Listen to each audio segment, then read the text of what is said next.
WhatsApp ने Delhi high court में कहा कि अगर भारत सरकार अपने रूल्स मनवाने के लिए हम पे प्रेशर करेगी तो हम व्हाट्सएप की सारी सर्विसेज इंडिया में बंद कर देंगे। एक्चुअली पिछले काफी टाइम से व्हाट्सएप एंड भारत सरकार के बीच में झगड़ा चल रहा है आईटी रूल्स 2021 को लेकर। तो चलिए जानते हैं कि आखिर पूरा मामला क्या है, व्हाट्सएप को कहाँ पे दिक्कत आ रही है। भाई वीडियो पूरी देखना। अगर चैनल पे पहली बार आए हो तो डू सब्सक्राइब, क्योंकि हम ऐसा ज्ञान बांटते रहते हैं।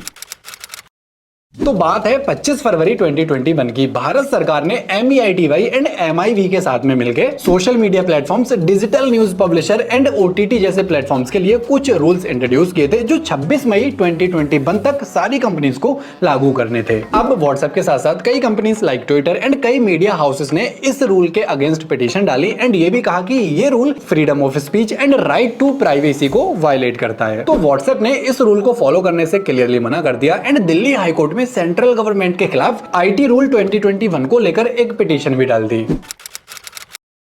बट आखिर ऐसा कौन सा रूल है, क्या फॉलो करना है एंड व्हाट्सएप को कहां पे दिक्कत आ रही है, ये बात भी जान लेते हैं। तो आईटी रूल्स 2000 को 2021 में अपडेट किया गया था। उसी के कुछ अमेंडमेंट्स हैं। रूल्स तो काफी सारे हैं लेकिन जो मेन चेंजेस हैं वो सिर्फ दो हैं।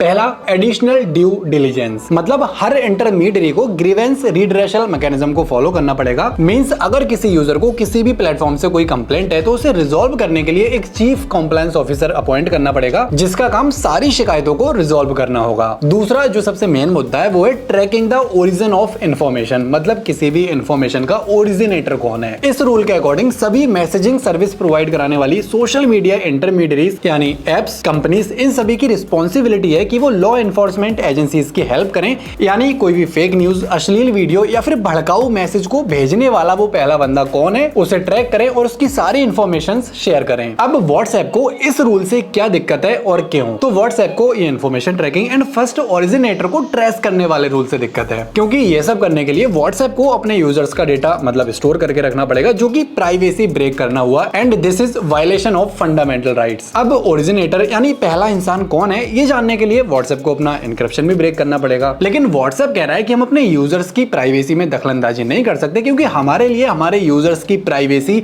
मतलब प्रायोरिटी है। लेकिन ये एन्क्रिप्शन क्या होता है और रूल से इसका क्या कनेक्शन है, पहले ये जान लेते हैं।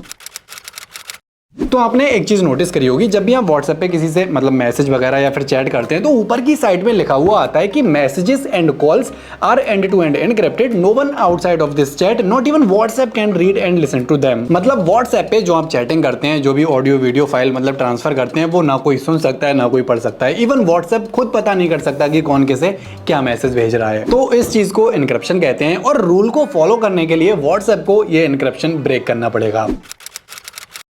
अब व्हाट्सएप की इस दलील पे हमारी सरकार का कहना है कि social media companies and media houses का फर्ज बनता है कि वो फेक न्यूज एंड प्रॉब्लमेटिक चीजों को स्प्रेड होने से रोके और सरकार एंड लॉ एनफोर्समेंट एजेंसीज की सहायता करे। और अगर फॉरेन की किसी भी ऐप को इंडिया में अगर बिजनेस करना है तो ये रूल्स तो उसे मानने ही पड़ेंगे। अब सरकार का कहना ठीक भी है, क्योंकि अगर आप डेटा नहीं दोगे तो सारी इलीगल चीजें like fake news, rape content, pornography, मतलब सारी चीजें व्हाट्सएप पे ही सर्कुलेट होने लगेंगी। और इन्वेस्टिगेशन टीम अगर ओरिजिनेटर को ट्रेस या फिर ट्रैक नहीं कर पाएगी तो फिर तो कोई ऑप्शन ही नहीं बचा ना। मतलब लॉजिकल वे में अगर सोचा जाए तो बहुत बड़ा नुकसान हो सकता है। और सरकार ये भी कह रही है कि अगर व्हाट्सएप एंड फेसबुक यूजर्स के डेटा को मोनेटाइज करते हैं तो फिर प्राइवेसी प्रोटेक्शन का बहाना तो आप दे ही नहीं सकते ना। लेकिन व्हाट्सएप ने कोर्ट के अंदर उल्टा सरकार को गलत ठहराते हुए बोला कि सरकार का ये rule fundamental right to privacy के खिलाफ है, तो आप प्लीज इस रूल को अनकॉन्स्टिट्यूशनल घोषित कर दीजिए। लेकिन सरकार ने कहा अगर व्हाट्सएप की हेल्प से किसी सेंसिटिव सिचुएशन के दौरान like fake news, hate speech या कोई और घटना हो जाती है तो देश की जनता तो सरकार से सवाल करेगी ना। तो हमारा तो ये मानना है कि all social media platforms have a responsibility for online safety and हमारी जिम्मेदारी बनती है कि हम साइबर स्पेस को सेफ बनाएं एंड इलीगल कंटेंट को काउंटर करें। बेसिकली नेशनल सिक्योरिटी को ध्यान में रखते हुए ये रूल्स फॉलो करने ही पड़ेंगे।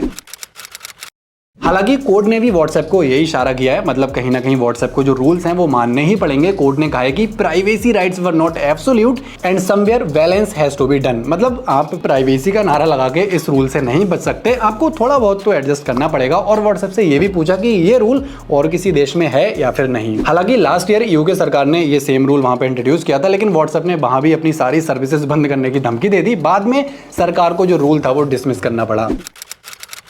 लेकिन इंडिया में फिलहाल जो केस है वो अगस्त में फिर से शुरू होगा एंड तब डिसाइड होगा कि व्हाट्सएप भारत में रहेगा या फिर जाएगा। अब चलो मान लेते हैं कि कोर्ट ने भारत सरकार के पक्ष में फैसला दे दिया और व्हाट्सएप से कहा कि आपको रूल फॉलो करने ही पड़ेंगे, तो व्हाट्सएप के पास में ऐसी कंडीशन में सिर्फ दो ऑप्शन बचते हैं। पहला, अगर व्हाट्सएप रूल फॉलो करने के लिए एग्री करता है तो उसके लिए सबसे पहले तो अपना जो डेटा इनक्रिप्शन है वो ब्रेक करना पड़ेगा एंड सारे व्हाट्सएप यूजर्स का जो डेटा है वो स्टोर करके रखना पड़ेगा, क्योंकि पता नहीं किस टाइम सरकार किस यूजर का डेटा मांग ले। और इंडिया की देखा दूनी हो सकता है बाकी के देश भी व्हाट्सएप के लिए ये सेम रूल मतलब इंट्रोड्यूस कर दें, तो व्हाट्सएप के लिए मॉनिटरी एंड जो ऑपरेशनली वाली चीजें हैं काफी ज्यादा हैवी हो जाएंगी। लेकिन यहाँ पे प्राइवेसी भी एक बहुत बड़ा फैक्टर है। भले ही सरकार हर यूजर का डेटा ना मांगे, लेकिन यूजर के दिमाग में कहीं ना कहीं व्हाट्सएप का जो ट्रस्ट बना हुआ है मतलब वो कहीं ना कहीं जा सकता है। ऑप्शन नंबर 2, अब अगर व्हाट्सएप रूल फॉलो करने से मना कर दे और अपनी सारी सर्विसेज बंद करके चला जाए तो बहुत बड़ा फर्क पड़ेगा, क्योंकि हिंदुस्तान में 50 करोड़ से ज्यादा यूजर्स हैं जो डेली व्हाट्सएप यूज करते हैं। अब अचानक से अगर व्हाट्सएप बंद हो जाएगा तो आप सोचो आपको कैसा फील होगा। और इसके अलावा हिंदुस्तान में 1.5 करोड़ से ज्यादा व्हाट्सएप बिजनेस यूजर्स हैं जो अपना सारा बिजनेस व्हाट्सएप पे ही चला रहे हैं, मतलब काम धंधे बंद हो जाएंगे लोगों के। अब एक बार को मान लेते हैं कि वो अपना सारा बिजनेस किसी दूसरे प्लेटफॉर्म पे शिफ्ट कर देंगे, लेकिन जब तक वो शिफ्ट करेंगे तब तक ऑलरेडी काफी नुकसान हो चुका होगा। अगर कुछ व्हाट्सएप अल्टरनेटिव्स की बात करूं तो गूगल चैट, गूगल मीट, जियो चैट्स, टेलीग्राम, ये सारे मतलब एप्लीकेशंस हैं, या हो सकता है इस बीच कोई इंडियन चैटिंग ऐप उभर के सामने आ जाए, लेकिन व्हाट्सएप से इन सभी प्लेटफॉर्म पे शिफ्ट होने में या फिर यूज टू होने में थोड़ा टाइम तो लगेगा। अब व्हाट्सएप के जाने से सिर्फ हमारा घाटा नहीं है, व्हाट्सएप का भी बहुत बड़ा घाटा है, क्योंकि हिंदुस्तान में हर 3 लोगों में से दूसरा बंदा व्हाट्सएप यूज करता है और India has the most number of WhatsApp users, मतलब हर साल 16.60% ये इंक्रीज होता जाता है। और अगर मैं रेवेन्यू की बात करूं तो सिर्फ हिंदुस्तान से व्हाट्सएप हर साल लगभग $1 बिलियन कमाई करता है, मतलब इंडियन करेंसी की बात करूं तो लगभग 100 करोड़ रुपए हो गया। तो मतलब व्हाट्सएप का भी बहुत बड़ा नुकसान हो जाएगा। अब ये तो आगे जाके पता चलेगा कि व्हाट्सएप ये रूल मानेगा या नहीं, लेकिन आपके हिसाब से व्हाट्सएप को रूल मानने चाहिए या फिर नहीं? और अगर व्हाट्सएप बंद हो गया तो फिर आप क्या करोगे? कमेंट्स में बताओ। बाकी ये कुछ इंटरेस्टिंग वीडियोस हैं, इन्हें देखना बिल्कुल ना भूलें। बाकी मिलते हैं नेक्स्ट फ्राइडे को विद न्यू वीडियो, तब तक के लिए बाय बाय, टेक केयर। अच्छा, सब्सक्राइब जरूर कर देना।